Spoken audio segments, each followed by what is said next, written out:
Agora, gostaria de convidar o Dr. Richard Liebano para abordar o tema TENS para modulação da dor, avanços na evidência e na compreensão. Por favor, Dr. Richard Liebano. Obrigado. Boa tarde a todos. É uma honra muito grande poder ministrar esse tema para vocês, que na verdade é um link da palestra do professor Pinfield, né? Ele abordou os mecanismos de dor, etiologia. Então, a ideia é agora a gente começar a falar um pouco sobre modulação, controle e tratamento de dor. Então, o tema que me foi sugerido para abordar foi os avanços na evidência e na compreensão da estimulação elétrica nervosa transcutânea. Acredito que todos aqui estejam familiarizados, né, com a sigla TENS. TENS, na verdade, é uma sigla de origem inglesa, onde cada letra, né, tem um significado, e no português nós teríamos como estimulação elétrica nervosa transcutânea. Então, eu gostaria de iniciar a palestra fazendo um alerta, porque é comum as pessoas confundirem nome de corrente elétrica com formas de estimulação.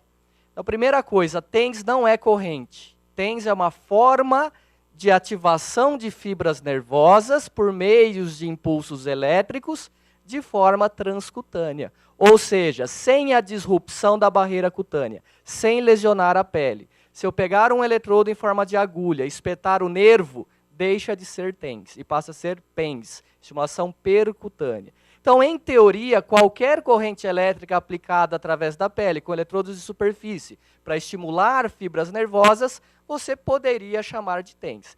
Então, tomem cuidado. Às vezes a gente pega um artigo para ler, e aí o título é TENS no controle do dor do edema. Aí você vai ler os métodos, eles usam corrente galvânica. Você fala, pô, mas corrente galvânica, se a gente for ver ao pé da letra, ele não está totalmente errado, certo? Muito bem. Quando nós usamos esta sigla TENS, estimulação elétrica nervosa transcutânea, geralmente nós estamos nos referindo a um tipo de estimulação que tem como principal finalidade a analgesia. E como consequência, como muito bem mostrado pelo Pinfield, nós temos a quebra do espasmo muscular. Então você quebra o ciclo dor-espasmo-dor e tem um relaxamento. Evidentemente, esse relaxamento muscular ele diminui a compressão sobre os vasos sanguíneos e melhora o fluxo sanguíneo local, o que contribui ainda mais para a melhora da dor. É interessante citar que existem também efeitos não analgésicos desse tipo de estimulação.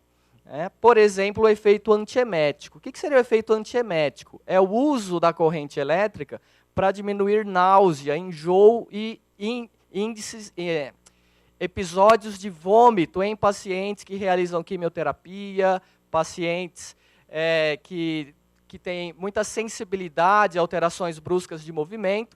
Então, existe uma aplicação em que os eletrodos são colocados, ou melhor, um dos eletrodos é colocado em cima do ponto pericárdio 6, um ponto de acupuntura, localizado aqui próximo do punho, e existem alguns estudos mostrando, especialmente em pós-operatório, pacientes que usam analgésicos à base de opioides, o principal efeito colateral é a náusea. E tem estudos mostrando que a estimulação desse ponto com corrente elétrica, você consegue uma melhora desses sintomas. Existem alguns estudos, inclusive foi o tema, né, da minha dissertação de mestrado, tese de doutorado, eu trabalhei com TENS para aumento de fluxo sanguíneo e prevenção de necrose em retalhos isquêmicos, né, amplamente utilizados em cirurgia plástica, cirurgias ortopédicas, de reconstrução de mão, etc. Então, existem estudos mostrando que a TENS, dependendo dos parâmetros que você utiliza, ela libera CGRP e substância P, que o Pinfield também comentou, que são potentes vasodilatadores. Por isso que muitas vezes você tira o eletrodo do paciente e a pele está bem vermelha. Então, esse é um aumento do fluxo sanguíneo que ocorre na pele pela liberação desses neuropeptídeos. Existem estudos, inclusive, de TENS para cicatrização de ferida crônica, sendo que a principal hipótese para esse efeito é o aumento de fluxo sanguíneo. No Brasil é comum a gente fala ferida, todo mundo já pensa logo no laser, né? Porque é o recurso que nós mais usamos. mas não é o que tem mais evidência para cicatrização, por incrível que pareça. Existe mais evidência de correntes elétricas, não especificamente desses tipos de correntes que eu vou abordar aqui. Outros tipos de correntes que são um pouco mais específicas para a cicatrização. Agora, com relação à praticidade, né, o laser acaba sendo bem mais prático. E existem também estudos que avaliam alterações autonômicas com o uso de TENS. Né? Nós temos uma colega aqui, a Sinara, fez um trabalho brilhante lá no Rio Grande do Sul, usando TENS para modular o sistema nervoso simpático e parasimpático. O professor Rodrigo Plentes, lá também de Porto Alegre, acabou de sair um trabalho publicado essa semana, em que eles estão tentando fazer controle de pressão arterial com a estimulação de grandes áreas na região paravertebral. Então, tentando modular essas reações autonômicas. Porém, eu apenas citei esses efeitos, pois o foco da nossa palestra hoje é TENS para controle da dor, que é o que a gente mais faz na prática clínica. Bom, já que TENS não é o nome da corrente, quando nós compramos um eletroestimulador e vem lá a sigla TENS, normalmente ele vai trazer uma dessas correntes aqui. Nos equipamentos nacionais, o mais comum é nós termos esse pulso bifásico simétrico ou então o pulso bifásico assimétrico balanceado. Ou seja, são correntes que não apresentam efeito polar, por isso nós podemos usar 8 horas direto, se quiser, sem risco de queimadura química da pele, certo? No entanto, existem equipamentos, principalmente equipamentos europeus, que trazem esse tipo de pulso. É um pulso monofásico, ou seja, uma corrente polarizada. Porém, o risco de queimadura ele não é alto. Por quê? Porque a duração dos pulsos que nós usamos nos equipamentos de TENS ela é extremamente baixa. Nós usamos em torno de 100 a 200 microsegundos. Quando a gente compara com as diadinâmicas de Bernard, por exemplo, tem 10 milissegundos. Então, tem 0,1, 0,2 milissegundos, diadinâmicas 10 milissegundos. É uma diferença muito grande. Então, apesar da corrente ser unidirecional e, entre aspas, polarizado, o efeito polar dela acaba sendo muito baixo. Se vocês pegarem o livro cujo o professor Tim Watson é o editor, né, o capítulo de TENS foi elaborado pelo Mark Johnson, que é um pesquisador da Universidade de Leeds, que fica próximo de Londres. Ele traz, inclusive, nesse capítulo, outras formas de pulsos que comumente são encontrados nos aparelhos de TENS. Porém, aqui, no Brasil, qualquer equipamento nacional que vocês pegarem que tiver a sigla TENS, ou ele vai emitir esse tipo de pulso, geralmente os aparelhos digitais, e os aparelhos analógicos geralmente emitem esse tipo de pulso. Talvez algumas pessoas estejam pensando, faz diferença na prática? Em teoria, não. A professora Kathleen Sluka publicou um trabalho experimental, foi um trabalho em ratos, mas ela comparou o efeito hipoalgésico das diferentes formas de onda, e não teve diferença. Ambas as formas foram igualmente eficazes para diminuir a hiperalgesia dos ratos. O que acontece muitas vezes, né, assim, levando para o aspecto clínico, é que quando nós utilizamos esse tipo de pulso, é comum o paciente relatar para a gente que ele está sentindo só um dos eletrodos, ou ele está sentindo mais um dos eletrodos. Então, isso pode acontecer geralmente no fio preto, devido à diferença de forma da onda, da fase positiva e da fase negativa. Apesar do pulso ser balanceado, ou seja, eu tenho exatamente a mesma quantidade de carga elétrica aqui e aqui, a forma da onda é diferente, isso pode mudar um pouco a sensação, mas isso não gera nenhum impacto com relação ao efeito analgésico. Muito bem, então o Penfield já explicou detalhadamente a teoria das comportas, né? Mas por que eu fiz questão de colocar novamente esse slide? Porque os primeiros equipamentos de TNS, eles surgiram e se tornaram populares após a publicação da teoria das comportas por Melzack e Wall em 1965. Preste atenção, 1965. Hoje em dia, nós sabemos, em especial os neurofisiologistas que estudam dor, que não é tão simples assim. Hoje em dia, nós sabemos que a fibra de dor ela não faz essa sinapse inibitória, ela faz uma sinapse excitatória, mas tem um interneurônio ali no meio que vai fazer, no final das contas, dar no mesmo. Mas ela não é tão simples, né, como a gente aprende, como vem descrito em muitos livros. Mas também esse acho que não é o foco principal da nossa aula. Uma pergunta que sempre fazem, né, eu gosto sempre também de dar exemplos clínicos.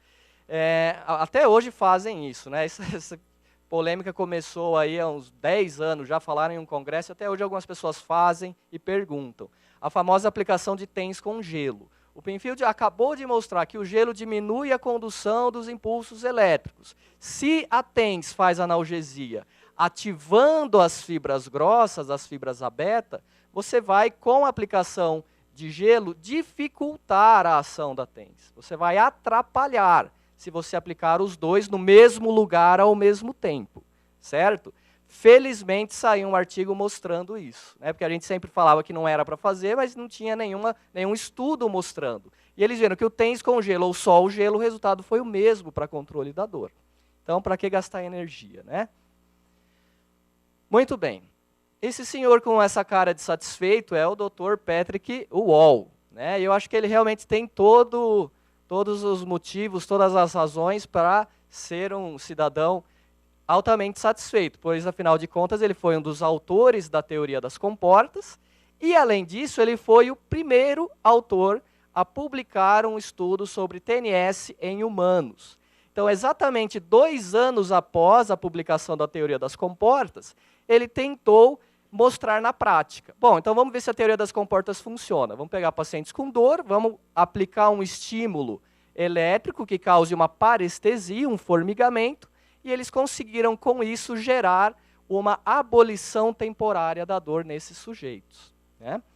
E um outro motivo que ele tem para estar altamente satisfeito é que, após o seu primeiro estudo, lá em 1974, houve um aumento exponencial no número de publicações de trabalhos científicos a respeito da TENS, né? Até ontem, eu atualizei ontem, a gente tem na PubMed 5.975 artigos publicados sobre TENS a partir de 1974 até hoje.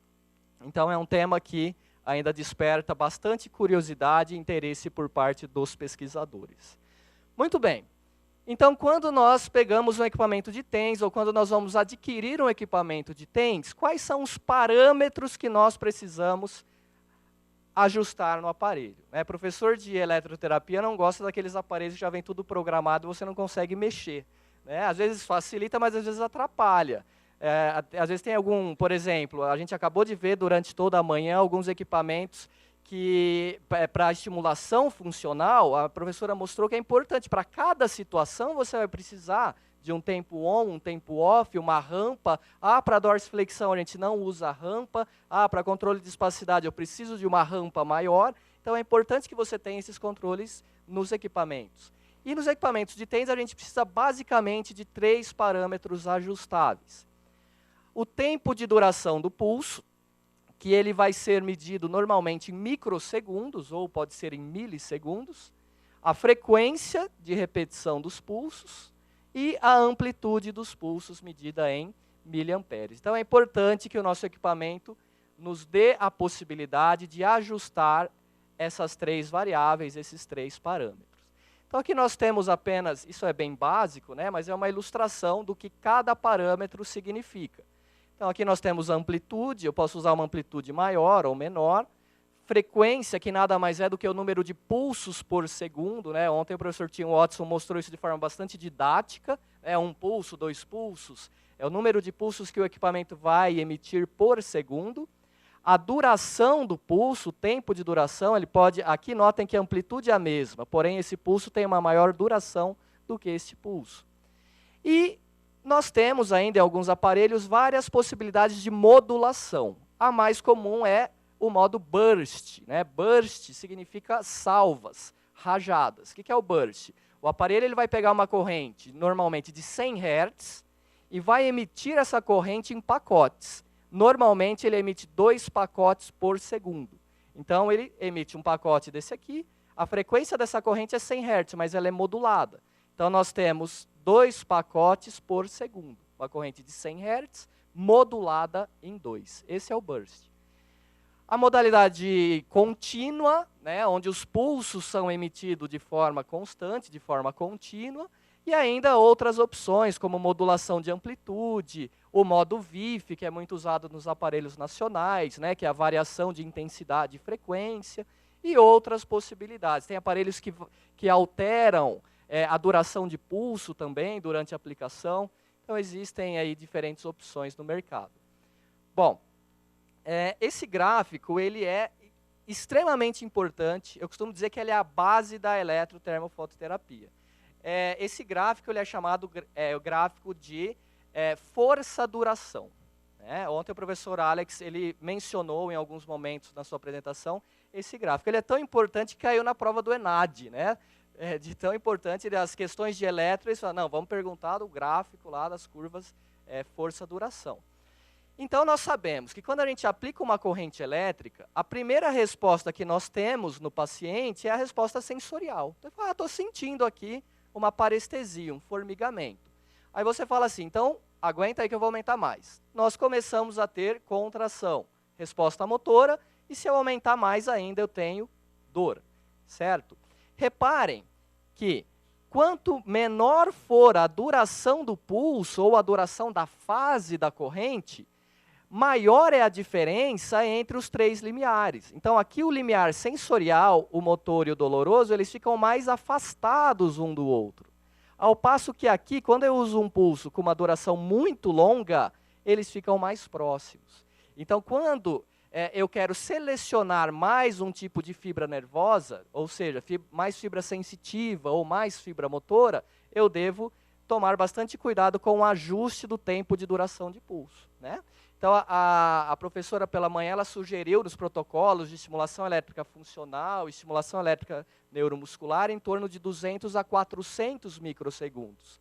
Para a estimulação sensorial, nós vamos trabalhar com durações menores, em torno de 100 a 200 microsegundos, porque o nosso alvo principal será as fibras sensitivas. Então, se eu quero uma estimulação que seja mais seletiva para as fibras sensitivas, eu devo usar uma duração de pulso mais baixa.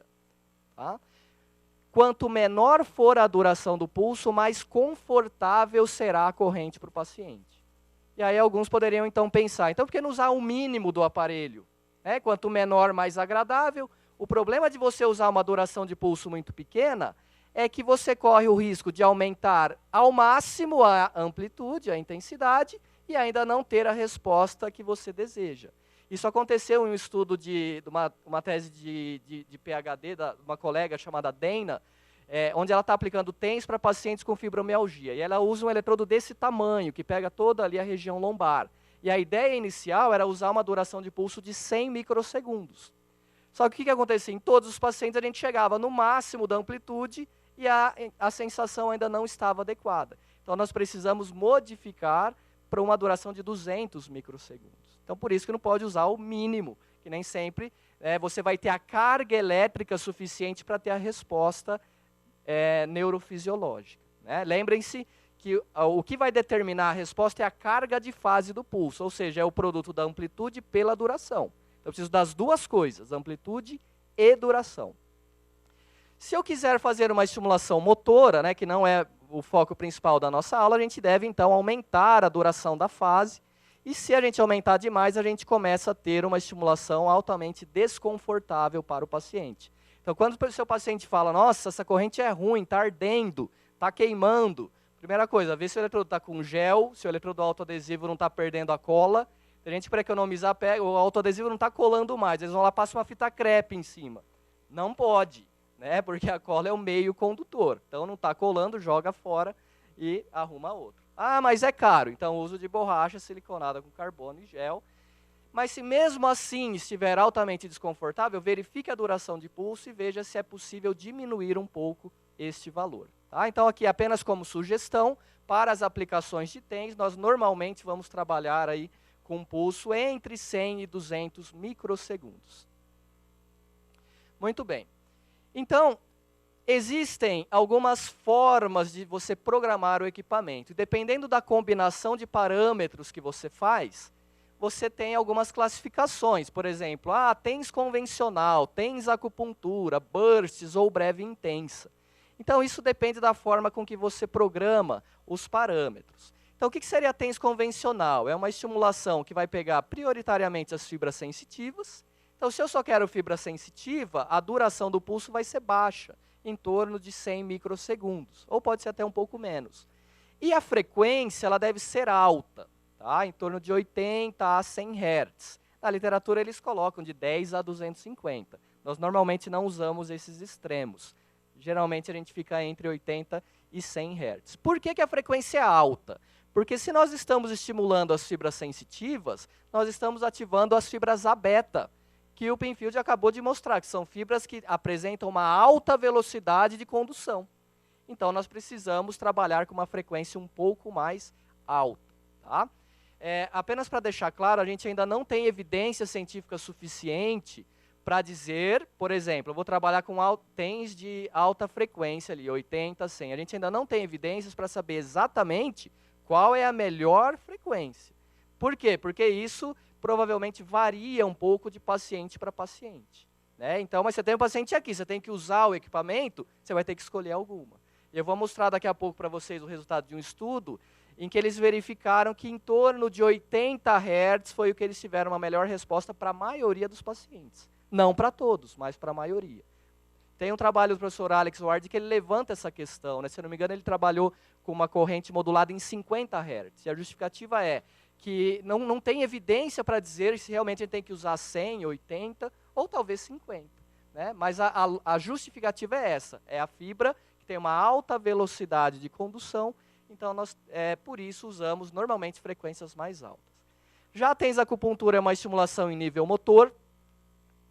Para isso, nós aumentamos um pouco a duração do pulso e vamos trabalhar com frequências abaixo de 10. Normalmente, nós usamos 2 ou 4 Hz. Por que a frequência precisa ser baixa?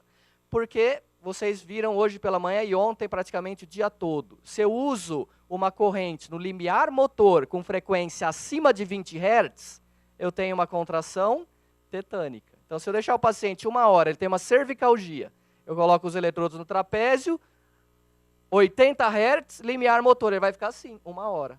Então, ele vai ter uma piora da dor. Então, por isso a frequência tem que ser baixa para você ter contrações intermitentes, se você estiver trabalhando no limiar motor para controle de dor. Os bursts, né, eu já havia comentado, então também uma duração em torno de 200, é uma corrente de 100 modulada em 2, e a breve intensa a gente costuma falar que coloca tudo no extremo, tudo no máximo do equipamento. Duração de pulso grande, frequência alta, e é uma estimulação que a gente fica ali entre o nível motor e o nível doloroso. É uma estimulação que não é muito utilizada porque gera um alto nível de desconforto ao paciente. Hoje em dia, existe uma tendência de se abandonar esta terminologia. Tá? Então, trazendo algumas novidades para vocês. Então, não é que não se usa mais, mas se vocês pegarem os artigos recentes de TNS, tem se usado mais a seguinte nomenclatura: TENS de alta frequência e TENS de baixa frequência. Tá? Então, baixa frequência a gente enquadra a acupuntura e o burst, e alta frequência aqui o convencional e a breve intensa. Tudo bem? Então, né, acabei de falar que essas modalidades elas podem ser agrupadas aí em 2 grupos. Né? O grupo TENS de baixa frequência, frequências menores do que 10 Hz, e TENS de alta frequência, geralmente frequências acima de 50. Acima de 50 Hz. Muito bem. Qual é a diferença, então, de eu aplicar uma estimulação em um paciente com 2 Hz, ou seja, TENS de baixa frequência, ou aplicar com 80 Hz, TENS de alta frequência? O mecanismo de ação é diferente. Tá? Então, a TENS de baixa frequência, o que ela faz? Ela ativa os receptores miopioides na substância cinzenta periaquedutal e no bulbo ventral rostral e no corno posterior da medula espinal. Então, esses 3 locais do sistema nervoso central são as principais regiões de atuação dos opioides liberados pela TENS de baixa frequência. A TENS de baixa frequência, ela libera serotonina e ativa os receptores 5-HT2 e 5-HT3 na medula espinal, no corno posterior. E ativa também os receptores GABA-A na medula espinal. Aí, né, quem prestou atenção na aula do Penfield, de repente pode estar em dúvida. O Penfield falou que a serotonina causa dor. realmente, na periferia, ela aumenta a dor. No sistema nervoso central, ela tem ação analgésica. Já a TENS de alta frequência, ela ativa os receptores delta opioides. A gente tem 3 tipos principais, né? O Mi, delta e kappa. Tá? Então, TNS ativa Mi e delta. A TENS de alta frequência, ela ativa os receptores delta opioides também nas mesmas regiões. Reduz a liberação de glutamato, vocês acabaram de ver que é um mediador, um neurotransmissor que aumenta a dor, e também ativa os receptores de GABA na medula espinal. Então, eu gostaria de chamar a atenção de vocês para o seguinte, né? É comum até hoje, inclusive em muitos livros que a gente tem disponíveis, ainda essa informação ela é encontrada. A seguinte informação: quando você usa TENS de alta frequência, você age nas comportas medulares. E quando você usa TENS de baixa frequência, você libera opioides endógenos. Na verdade, né, esse conceito ele já mudou há vários anos. E então a gente sabe que tanto a TENS de alta como a de baixa, elas ativam receptores opioides. O que muda é o tipo de receptor que vai ser ativado. E por que isso é importante, né? Já já a gente vai entender melhor. Então aqui a gente tem uma representação mostrando os principais pontos de atuação da TENS. Então são os locais em que ela vai ativar receptores para causar o efeito analgésico. Então aqui o núcleo ventrolateral da substância cinzenta periaquedutal, que fica lá no tronco encefálico. Aqui a RVM, ali no bulbo, e o corno dorsal da medula espinal. Então são as 3 regiões principais. Tá? Muito bem. Se a TENS apresenta como principal mecanismo de ação a ativação de receptores opioides, a gente começa a fazer alguns questionamentos. Do tipo, o que acontece com um paciente que toma opioide por muito tempo? Toma morfina por muito tempo? A morfina para de fazer efeito, né? Ele precisa de doses cada vez maiores. Esse fenômeno é conhecido como tolerância analgésica. Tá, mas a TENS age da mesma forma. Será que existe algum tipo de tolerância cruzada, algum tipo de associação? Então, é isso que a gente vai ver agora. Voltando aí no tempo, mais precisamente em 1980, Solomon e colaboradores, eles verificaram que pacientes que fizeram lá vários tipos de cirurgia, os pacientes que eram tolerantes a opioide, eles não respondiam a TENS. Então, o paciente que antes da cirurgia já tinha feito muito uso de opioides, eles não respondiam a TENS. Aí alguém poderia pensar, pode ser que eles tinham então dores mais graves, algum outro tipo de problema. Mas esse já foi o primeiro indício da possibilidade de tolerância cruzada. Ou seja, se o paciente já é tolerante aos opioides, esse paciente ele não vai responder a TENS. Especialmente a TENS de baixa frequência. Por quê? Porque os opioides mais conhecidos comercialmente, como por exemplo o tramal, morfina, codeína, todos esses opioides eles são seletivos para os receptores Mi opioides, que é exatamente o mesmo receptor que a TENS de baixa frequência vai ativar. Ah, então nesses pacientes seria melhor usar a TENS de alta frequência? Sim. Então, voltando agora a 2011, né, mais precisamente, saiu um trabalho do grupo do professor Serge Marchand, do Canadá, onde eles mostraram que pacientes que tinham dor crônica, tanto os que já fizeram uso no passado de opioide, como os que não fizeram uso de opioide, eles responderam da mesma maneira com a aplicação da TENS convencional, a TENS de alta frequência. Porém, os pacientes que haviam feito uso de opioides no passado, eles responderam apenas a TENS de alta frequência. Reparem que aqui não houve uma resposta da TENS acupuntura, a TENS de baixa frequência, nos pacientes que fizeram uso crônico de opioide. Então, comprovando, né, aquela teoria que se o paciente já tem tolerância por uso de medicamento que ativa receptor Mi, não adianta usar TENS de baixa frequência. A resposta vai ser muito ruim. Então, nesses casos, é importante trabalhar com frequências altas para ativar os receptores delta opioides, que ainda não desenvolveram tolerância. A professora Kathleen Sluka, da Universidade de Iowa, então ela teve a seguinte questão, né, em mente. Bom, já se sabe que paciente que usa opioide, ele não responde bem ao TENS. Tá, mas e se eu usar TENS direto? Todo dia, todo dia, todo dia, todo dia, todo dia. Será que o efeito ele diminui ao longo do tempo? E realmente diminui.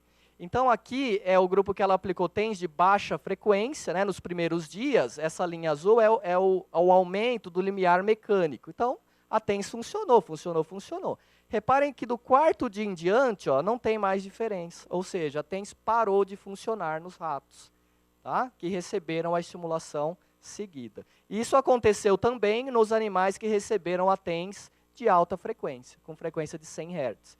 Por volta do quarto dia, eles deixam de responder. Eles não têm mais a resposta hipoalgésica. Muito bem. Então, o próximo passo dela foi ver se isso acontecia em humanos, né, que foi esse o tema do meu trabalho de pós-doc que eu tive a oportunidade de desenvolver lá com o grupo da professora Kathleen Sluka. Então, a gente queria saber se existia tolerância analgésica com o uso de TENS em humanos. Então, para avaliar isso, nós usamos alguns instrumentos para indução de dor, porque isso foi feito em indivíduos saudáveis. Tá? Para os que não conhecem, esse aqui é um equipamento chamado algômetro de pressão.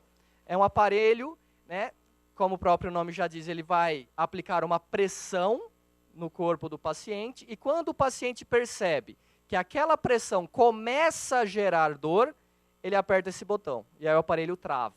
Então, nós temos uma medida de pressão em quilopascal do limiar de dor por pressão. O limiar de dor por pressão ele é definido como a menor quantidade de pressão aplicada necessária para causar dor no paciente. Então, o que nós fazemos? A gente avalia o limiar de dor por pressão, trata esses sujeitos e avalia de novo. Se o recurso funcionou, o limiar de dor aumenta, ou seja, eu vou precisar de mais pressão para causar dor. Então, nós fazíamos isso antes e após a aplicação da TENS, por 5 dias consecutivos. Essas duas primeiras linhas, a vermelha e a verde, né, a vermelha TENS de baixa frequência, a verde TENS de alta. Reparem que nos primeiros dias houve aí um efeito hipoalgésico. Então, aqui a gente tem o grupo controle e o placebo. Então, os grupos foram diferentes no início. A TENS aumentou o limiar de dor por pressão. Porém, no 5º dia, não havia mais nenhum tipo de diferença entre os grupos. Então, a gente conseguiu demonstrar, né, essa tolerância com apenas 5 dias de estimulação. E aí, com certeza, vocês devem estar pensando, mas é muito pouco tempo. Realmente é muito pouco tempo. E provavelmente esse efeito foi observado porque nós usamos exatamente os mesmos parâmetros todos os dias. E na prática clínica não é isso que acontece. O paciente no primeiro dia ele tem receio, ele tem medo, no dia seguinte ele suporta mais corrente, então isso faz com que a tolerância demore mais tempo para acontecer.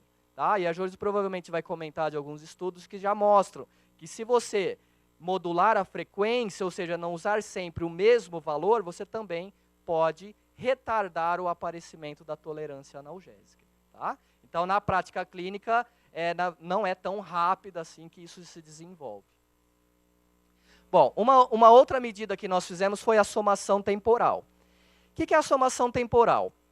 Então, aqui a gente tem uma demonstração. Se eu aplicar um estímulo doloroso, o paciente vai lá na escala visual analógica e relata a dor dele. Aí eu tiro o estímulo, a dor zera. Eu aplico o estímulo novamente, ele sente dor. Eu tiro o estímulo, a dor zera. Eu aplico o estímulo, ele sente dor. Só que, se eu aumentar a frequência desses estímulos, ou seja, diminuir esse intervalo, ou ainda eliminar esse intervalo e manter o estímulo doloroso por um período maior, a intensidade da dor, ela tende a aumentar em alguns sujeitos. Então, apesar do estímulo ser o mesmo, eu não estou apertando mais. O paciente começa numa escala de 0 a 20, ele começa assim, 8.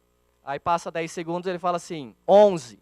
Passa 10 segundos, ele fala 13. Ou seja, eu não estou pressionando mais, o mesmo estímulo faz com que a dor aumente. Pacientes com dor crônica, quase 100% deles apresentam uma altíssima somação temporal. No estudo da Dana, a gente não conseguiu fazer esse teste nas pacientes portadoras de fibromialgia, porque elas tinham muita dor. Tá? Se nós fizéssemos esse teste aqui na sala, aproximadamente metade iria ter somação temporal e a outra metade não iria ter. né? Em que grupo vocês gostariam de estar? No que não tem somação temporal. Por quê? Quem então tem somação temporal tem uma maior predisposição a desenvolver algum quadro de dor crônica no futuro. Porque a somação temporal, ela avalia o grau de hiperexcitabilidade do sistema nervoso central. Por isso que quem tem dor crônica tem uma altíssima somação temporal. Muito bem. Então, esse é um trabalho que foi publicado em 2010, mostrando a somação temporal em pacientes com osteoartrite de joelho. Então, comparado com o grupo controle é essa linha de baixo, né? Os pacientes com osteoartrite de joelho, olha como a dor aumenta muito mais do que os pacientes que eram saudáveis. Então, isso mostra que pacientes com osteoartrite de joelho, eles apresentam maior sensibilização central. Isso explica o que o Pinfield comentou. Por que tem gente que tem osteoartrite grau 4 e não tem dor? E gente que tem grau 2 e não aguenta de dor, grau 3? Né? Por que 16% das cirurgias bem-sucedidas de prótese total de joelho, os pacientes continuam tendo dor, sendo que as cirurgias foram consideradas um sucesso? Por quê? Porque o componente não era apenas periférico. Existe também um componente central que precisa ser tratado. Né? E isso explica também a fibromialgia. O paciente não tem nada na periferia. Faz 20 mil exames e não dá nada, mas ele morre de dor. O paciente tem dor no pé, amputa o pé, a dor continua no pé. Ou seja, não era só no pé o problema. Existe um fenômeno de centralização, de hipersensibilidade do sistema nervoso central. E isso é muito importante. Por quê? Você pega um paciente que tem lá um processo crônico. Você faz 50 sessões de ultrassom e ele não melhora. Por quê? Muitas vezes o problema não está mais ali. Você precisa tentar avaliar se ele não tem uma hipersensibilidade central. E existem testes para isso. Um deles é a somação temporal. Um outro é o DINI, que é o CPM, que avalia a integridade das vias descendentes analgésicas. Então, a gente está começando a pensar um pouco diferente no tratamento desses pacientes portadores de dor crônica. E vejam que interessante, a sensibilização central ela foi maior tanto no joelho, como também no tibial anterior, ou seja, uma área afastada um pouco ali do joelho, eles também tinham mais sensibilização ali do que os pacientes que não tinham osteoartrite. Então, esse tipo de teste já vem sendo usado em alguns centros especializados no estudo da dor antes de cirurgias, né? Porque se um paciente ele tem um grau de hipersensibilização central muito alto, existe o risco dele não ter um bom resultado pós-operatório, porque o problema não era apenas periférico. Então, remove ali o problema teórico da periferia, mas a dor, ela às vezes continua. Então, esse aqui era o equipamento que nós usávamos para fazer a somação temporal, e o estímulo doloroso ele era mantido por 2 minutos no antebraço, e a cada 10 segundos a gente avaliava a intensidade da dor dos indivíduos. Isso era feito antes e depois da aplicação de TENS. O resultado interessante que nós tivemos com relação à somação temporal é que no primeiro dia a TENS diminuiu a somação temporal. Porém, no 5º dia, não houve essa redução. Mais uma vez, provavelmente devido à tolerância analgésica. Muito bem. O professor Mark Johnson, ele realizou há muitos anos atrás, se não me engano, 99, 2000, um estudo com 128 pacientes com dor crônica que usavam TENS para controle da dor, para saber qual era o tipo, né, de modulação que eles usavam mais para controlar a dor. A maioria dos pacientes usava o modo contínuo com frequências altas, entre 40 e 100 Hz. Então, é a modalidade normalmente mais usada por pacientes portadores de dor crônica. Então, um outro tabu, né, que a gente tem na eletroterapia. Se é dor aguda, é TENS convencional, alta frequência. Se a dor é crônica, é baixa frequência.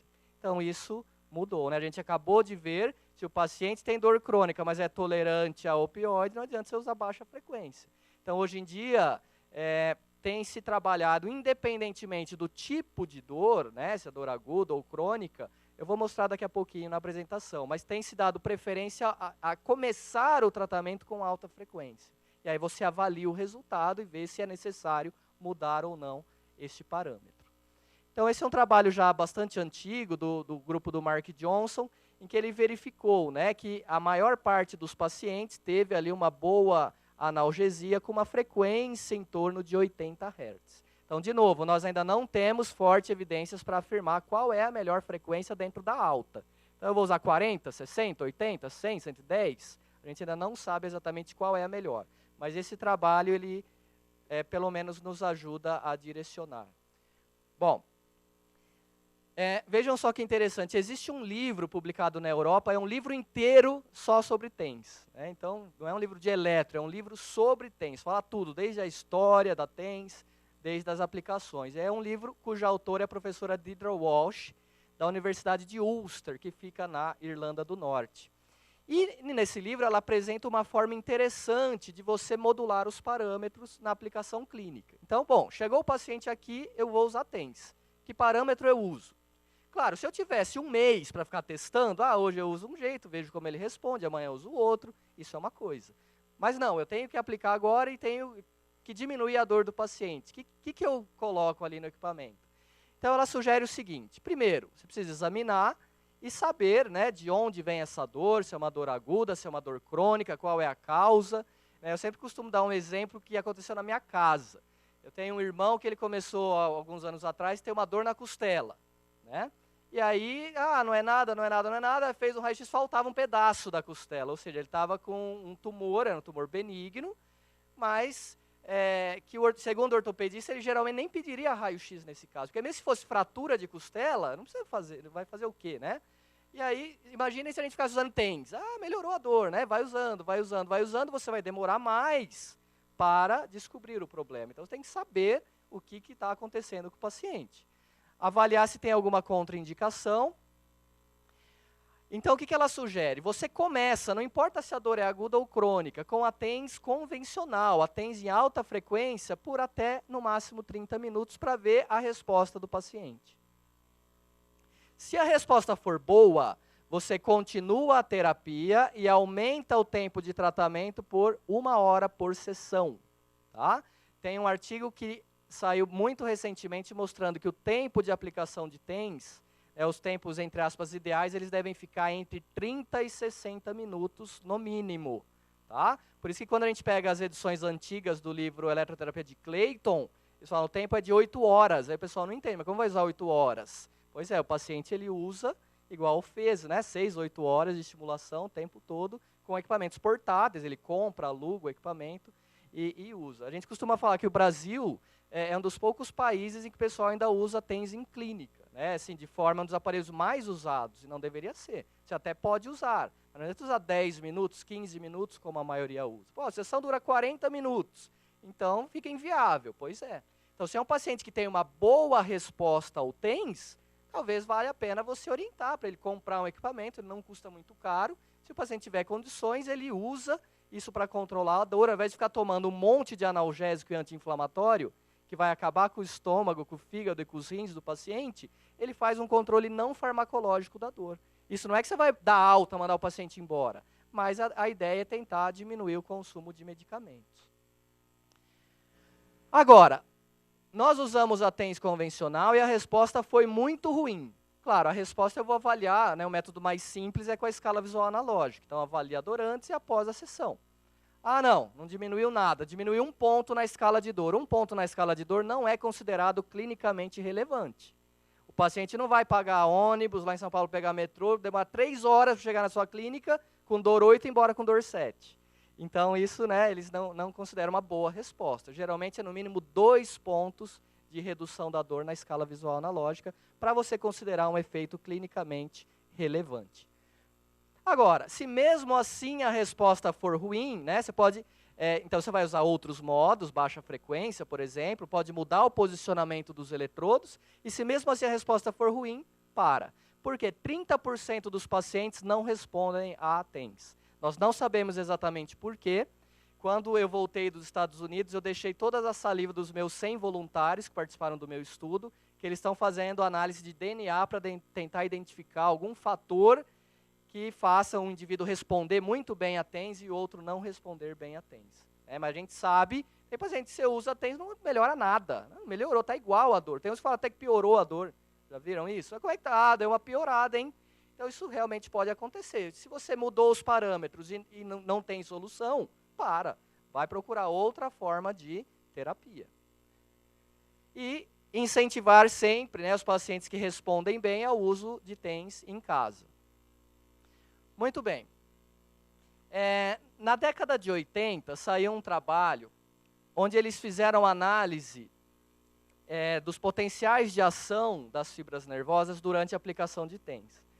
E nesse estudo, o que eles verificaram? Que após alguns minutos, os indivíduos têm habituação sensorial. Isso todos aqui sabem, né? O paciente fala, ficou mais fraco o choquinho. Não estou sentindo mais como estava antes. Porém, na análise dos potenciais de ação, eles verificaram que não havia nenhuma alteração. Então, apesar do voluntário falar que ele não estava sentindo mais a corrente do jeito que ele sentia antes, os potenciais eles aconteciam da mesma forma. Isso levantou uma dúvida, né? Ou seja, será então que quando tem habituação sensorial eu preciso realmente corrigir a intensidade?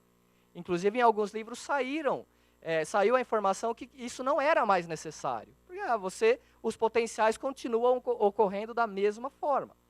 Muito bem, mas esse achado foi um achado em um estudo de potenciais de ação. Eles não avaliaram o efeito hipoalgésico ou o efeito analgésico nessa situação. Então, nós fizemos, alguns anos atrás, esse artigo saiu em 2011, em que a gente tinha 4 grupos de estudo. Então, um grupo era controle, não recebia nenhum tratamento, um grupo recebia TENS placebo, um grupo a gente aumentava a intensidade até o sujeito sentir um formigamento forte, porém confortável, só que a gente não mexia mais, deixava 40 minutos de terapia sem corrigir a intensidade. E no último grupo, a gente a cada 5 minutos perguntava, como que está a sensação? Se ele falasse que a sensação havia diminuído, a gente aumentava até ele voltar a ter a mesma sensação que ele tinha anteriormente. Ou seja, um formigamento forte, porém confortável.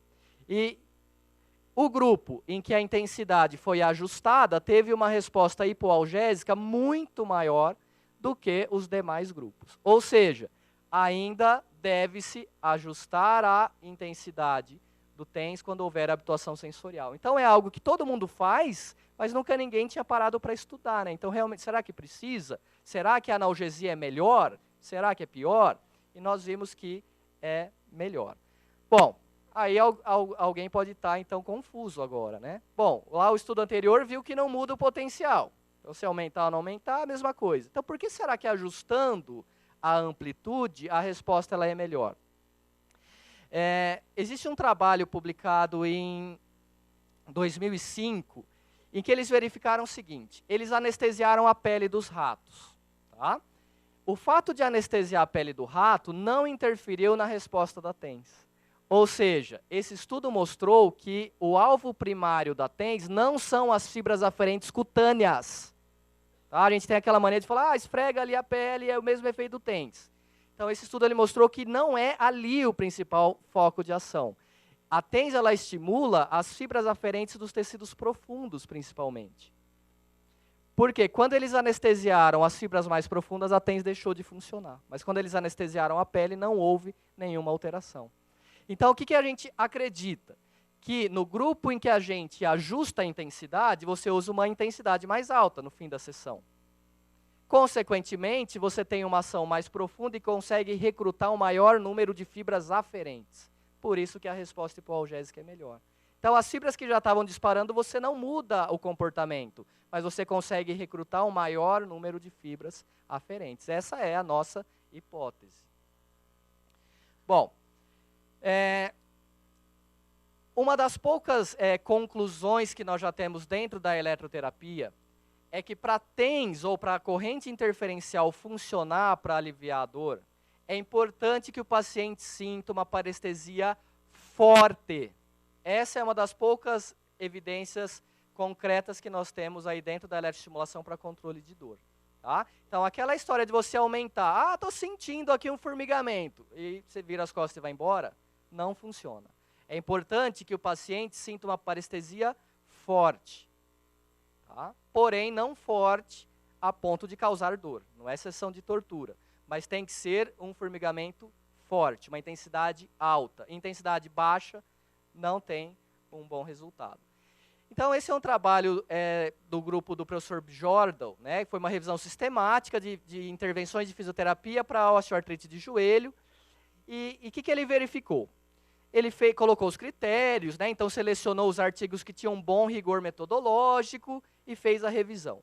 A conclusão da revisão é que de todos os artigos que ele avaliou, então ele encontrou os seguintes recursos: laser, TENS interferencial, eletroacupuntura, ondas curtas pulsado ou campos eletromagnéticos pulsados, correntes excitomotoras, ultrassom, então vários recursos. De todos os recursos que ele selecionou para a revisão, somente a eletroacupuntura demonstrou uma analgesia clinicamente relevante. E esse é o grande problema que nós temos nas evidências relacionadas à eletrotermofototerapia. Por quê? Normalmente, os pesquisadores eles selecionam os artigos com base nos critérios metodológicos. Porém, poucos são as revisões em que os autores avaliam os parâmetros que foram utilizados no estudo. Ah, tá bom, é estudo duplo cego? É randomizado? É. Ah, tem follow-up? Tem. Ah, então entra. Tá bom, mas ele usou uma frequência de 0,005 Hz. Ah, não, mas isso a gente não avaliou. A gente só viu se o desenho metodológico era bom. Então, é muito importante nas revisões sistemáticas de eletrotermofototerapia levar em consideração os parâmetros utilizados. Então, o que eles fizeram? Bom, o resultado foi esse, né? Só a eletroacupuntura diminui a dor causada pela osteoartrite de joelho.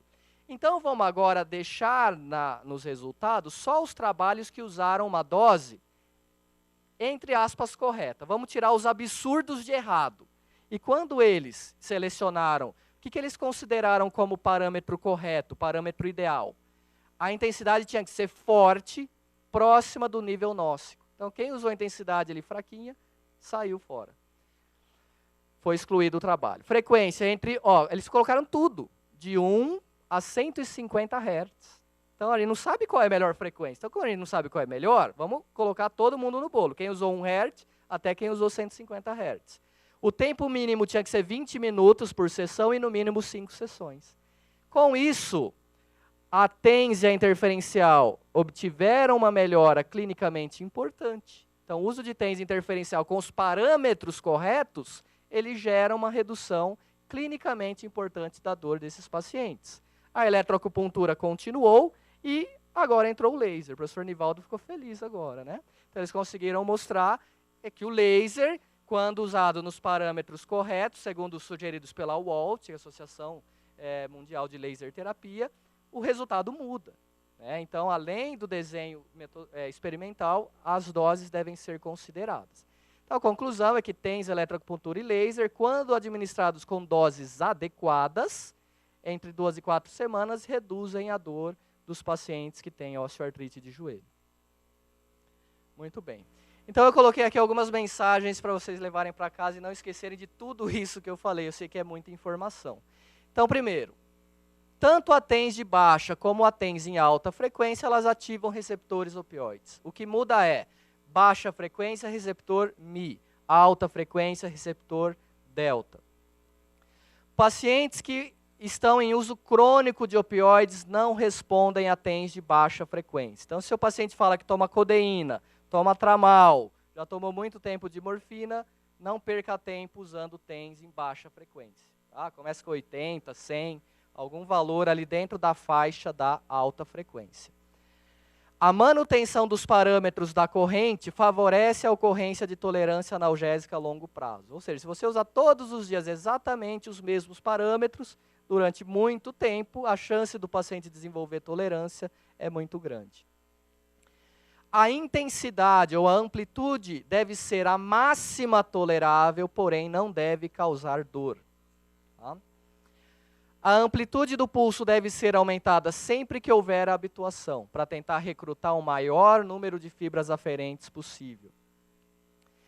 Deve-se testar, entre aspas, inicialmente a TENS de alta frequência, independente do tipo de dor. Então, não é porque o paciente tem dor crônica que você tem que usar baixa frequência. Hoje em dia, existe uma tendência de se começar os testes usando alta frequência e, dependendo da resposta, você altera os parâmetros.